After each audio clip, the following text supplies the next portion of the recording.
আর একটা প্রিন্সিপাল হয়ে কী করে করতে পারে? ওনার তো এত লাখ টাকা স্যালারি, 8,000 8,500 টাকার কাজ আছে, তাই আমাদের তো দিদি মাইনেও বাড়ায় না। তার মধ্যে এই আমরা ওইটা চিন্তা করি না, আমাদের কোনো স্টাফরা এইসব চিন্তা করে ভাবে যে এই এত বড় মানুষটা এইভাবে করলো কাজ কী করে। হ্যান্ডিক্যাপ এখানে লাভারিস পেশেন্ট ছিল, যার স্বাস্থ্যসাথীর কার্ড ছিল না, তার জন্য গেছিলাম, তার একটা সিগনেচারের দরকার ছিল। তো স্যারের কাছে গেছিলাম, প্রিন্সিপাল স্যারের কাছে গেছিলাম। তো সিকিউরিটি গার্ড বললো যে দিদি এখন আমাদের পারমিশন নেই, তোমাকে ঢুকতে দিতে পারি না দিদি। ঠিক আছে, চলে আসলাম। সহযোগিতা করতে না না, কারোর সঙ্গে না, আমি তো কোনোদিন দেখিইনি ওনাকে। দিদির সঙ্গে যে ঘটনা ঘটে, হ্যাঁ তুমি সবটাই জানো। হ্যাঁ হ্যাঁ, দিদিকে চিনতাম, মানে যেরকম আমরা কাজ করি দিদিকে দেখতাম আমরা, সেরকম চিনতাম। যেদিন আমি বললাম তো সকালবেলা আমি ওনাকে, আমরা এমনি সুইপারে কাজ করি, যে আমরা যে পরিষ্কারের কাজ করি, তো দেখলাম ওনাকে যে জমাটো ছেলেটা এসে খাবার দিতে, খাবার নিল, হোস্টেলে উঠে গেল, ব্যাস অতদূর। তারপরের দিন এসে তো এই ঘটনাটা আমরা শুনলাম। আমরা তো ভাবতেই পারিনি এরকম ঘটনাটা বা আরজিকরে এরকম কোনো দিন ঘটবে। প্রথমে একদিন পল্লবীদি, একদিন এই করোনার সময় পল্লবী, আমাদের আরেকটা দিদি ছিল পিকুনিকিতে কাজ করতো, উনি তো সুসাইড করে নিল 9তলা বিলে। কী করে হলো না হলো এটাও আমি জানি না, কিন্তু এটা করোনার সময় আমি ক্যান্টিনে চা খাচ্ছিলাম, আমরা তখন দেখলাম, কিন্তু কি হলো না হলো আমরা জানতেই পেলাম না। ওনার ওখানে লাশ ছিল, ওনার মা বাবা আসলো উল্টোডাঙ্গার থেকে, ওনার বাবার সঙ্গে কথা বললো, বাস চলে গেল। এই দিদির যে 9 তারিখের ঘটনা ঘটে, হ্যাঁ, তার আগে সঞ্জয় রায় তো প্রায়ই আসতো। আমরা দেখিনি, আমি তো এই খবরে চিনলাম আমি ওনাকে, হয়তো আমরা দেখতাম, নাম জানতাম না, এও হতে পারে।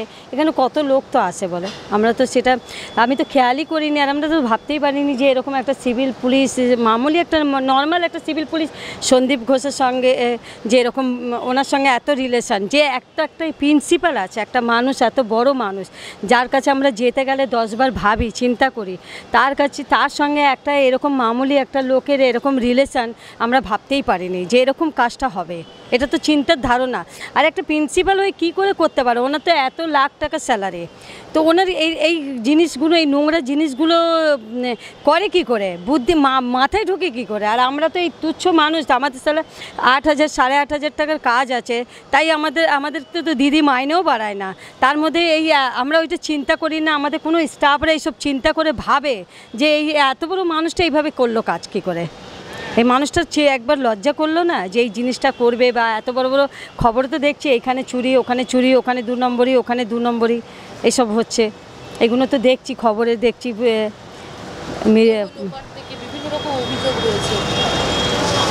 সে তো আমরা কাজ করি, চলে যাই, আমাদের বাস এই কাজের থ্রুতে। এই প্রিন্সিপাল এই একদিনই আমি তাও জানি না, আমাদেরকে অ্যালোই করতো না। প্রথম তো আমাদেরকে অ্যালোই করতো না, আমরা যেতামই না, কোনো দিনই যেতাম না, আমাদের দরকারই পড়তো না। কোনো সময় যদি কাজের ক্ষেত্রে যদি আমাদেরকে সুপারভাইজার ডাকতো, অ্যাসিস্ট্যান্ট সুপারভাইজার, এখানে কাজ ওখানে কাজ, ব্যাস এইটাই। আর আমাদের ওনার সঙ্গে তো আমাদের কোনো দরকারই পড়তো না। এমন কাজে গেছো যেখানে কাজ হয়নি, ঘুরে আসতে হয়েছে প্রিন্সিপালের কাছে গিয়ে? হ্যাঁ, ওই তো একটা সই করার জন্য গেছিলাম, একটা হ্যান্ডিক্যাপ এখানে লাভারিস পেশেন্ট ছিল, যার স্বাস্থ্যসাথীর কার্ড ছিল না, তার জন্য গেছিলাম, তার একটা সিগনেচারের দরকার ছিল।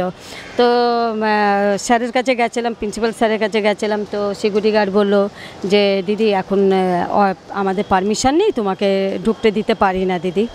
ঠিক আছে, চলে আসলাম।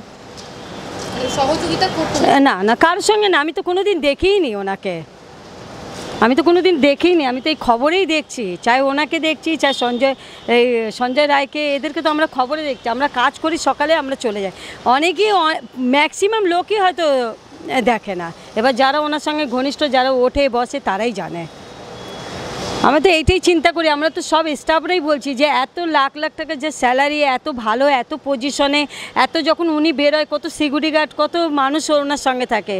আর আমাদের আমাদের এই মাইনে, আর এই মাইনে দিদি তার ওনার কী করে সহযোগিতা করে যে আমাদের একটা কর্মচারী, মামুলি একটা কর্মচারীর মাইনে বাড়িয়ে দিক, তাই এত মাইনে, তার সঙ্গে এত নোংরা ঘৃণা কাজ করেছে।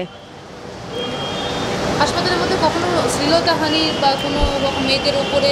না না না, এইসব কোনো দিন হয়নি, এইসব কোনো দিন আমরা শুনি, আমি তো শুনিনি, এত বছর হয়েছে আমি শুনিনি, এই প্রথমেই এইটা কি।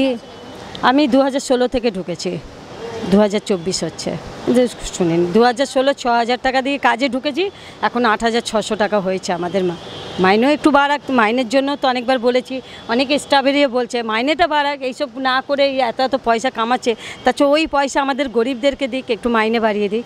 কি নাম আপনার? মমতা সিং। কি কাজ করেন? আমার জিডিও সুইপার, আমাদের যত স্টাফ আছে সব জিডিও সুইপারেরই কাজ করছে। বাংলা হান্টের আরও খবর দেখতে নজর রাখুন। বাংলা খবর মানেই বাংলা হান্ট।